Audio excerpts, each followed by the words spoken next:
بسم اللہ الرحمن الرحیم ویورز تھینک یو ویری مچ. آج ایک دلچسپ پہلو خصوصاً الیکشن کمیشن کے حوالے سے میں بات کروں گا. الیکشن کمیشن آف پاکستان ایک ایسا ادارہ ہے کہ جو نہ 3 میں ہے نہ 13 میں ہے. Unfortunately election commission of Pakistan کا جو ایشو ہے اس کو نہ تو ہمارے پولیٹیشین سمجھ رہے ہیں، نہ اپوزیشن سمجھ رہی ہے، نہ گورنمنٹ سمجھ رہی ہے. میں آپ کو دلچسپ اور ایسے حقائق سے آگاہ کرتا ہوں کہ آپ کو ان چیزوں کا شاید اندازہ ہی نہیں ہے. الیکشن کمیشن آف پاکستان بنیادی طور پہ ایک نااہل ترین ادارہ ہے. جس طرح اس وقت سول گورنمنٹ کے جتنے بھی ادارے ہیں وہ سارے نااہلی کی طرف جا رہے ہیں، کیونکہ پاکستان میں کبھی انسٹیٹیوشنل ڈیولپمنٹ کی طرف توجہ دی ہی نہیں گئی، گورننس کی طرف توجہ دی ہی نہیں گئی. تو میں آپ کو ایک دلچسپ واقعہ سناتا ہوں اور یہ حقیقی واقعہ ہے. 2011 میں ministry of I T C میں as a project director PS20 میں کام کر رہا تھا. تو اس وقت الیکشن کمیشن آف پاکستان نے ایک پوسٹ اناؤنس کی تھی ایڈیشنل ڈائریکٹر جنرل ٹریننگز کی. آپ یقین کریں گے کہ 2 سال بعد پھر وہی پوسٹ دوبارہ انہوں نے ایڈورٹائز کر دی. یعنی ان میں اتنی اہلیت ہی نہیں تھی کہ وہ کسی بندے کو ریکروٹ کر سکتے. 2 سال کے بعد، کیونکہ 2013 کے الیکشن انہوں نے کروانے تھے اور 2011 میں انہوں نے اناؤنس کی تھی، لیکن کیونکہ وہ کام کرنا ہی نہیں چاہتے تھے. ان کا مسئلہ یہ ہے کہ فدوی جب ترقی کرنا ہی نہیں چاہتا تو فدوی کو کیوں بار بار تنگ کیا جا رہا ہے.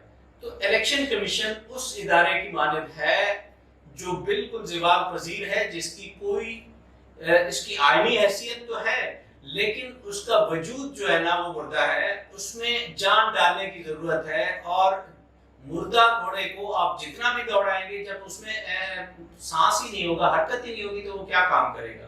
تو بنیادی طور پہ الیکشن کمیشن آف پاکستان ایک نااہل ترین ادارہ ہے. اب آ جاتے ہیں دوسرے ایفیکٹ کی طرف.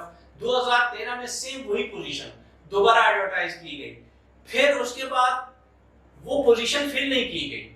حالانکہ ایڈیشنل ڈائریکٹر جنرل ٹریننگ بہت اہم پوسٹ تھی، کیونکہ اس کا کام تھا کہ پورے پاکستان میں ٹیکنالوجی کے ساتھ کنیکٹ کیا جائے پاکستان کو، اور خاص طور پہ جو جتنے لوگ جو ریٹرننگ افسر سے لے کے نیچے سٹاف تک ہر بندے کی ٹریننگ کی ذمہ داری ان کی تھی، اور پورے پاکستان میں اس ٹریننگز کو ڈیلیور کرنا تھا، اور اس میں گائیڈ لائنز دینی تھی اور سمجھانا تھا، باقاعدہ لوگوں کو ٹرانسفارم کرنا تھا.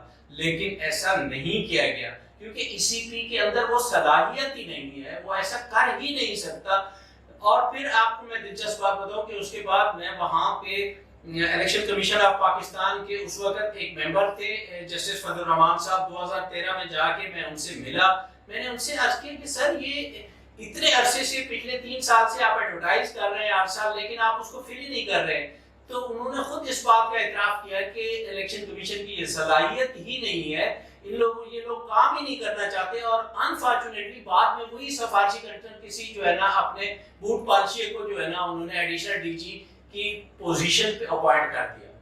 تو یہ ایک ایسا ادارہ ہے، اس میں میرا ون سائڈ واک ہو سکتا ہے، میرے گریوینسز ہو سکتے ہیں، لیکن میں ان کو سائڈ پہ رکھ کے بات کر رہا ہوں. یقین کریں میں ایک پاکستانی کی حیثیت سے میں آپ کو یہ یقین دلا رہا ہوں، میری حکومت سے اور اپوزیشن دونوں سے اپیل ہے کہ فار گاڈ سے آپ الیکشن کمیشن کی کیپیبلٹی کی طرف توجہ دیں. وہ ان ایلیجیبل ہے، وہ ایلیجیبل نہیں ہے، کیونکہ اس وقت پاکستان کے جتنے ادارے ہیں نا وہ زوال پذیر ہیں.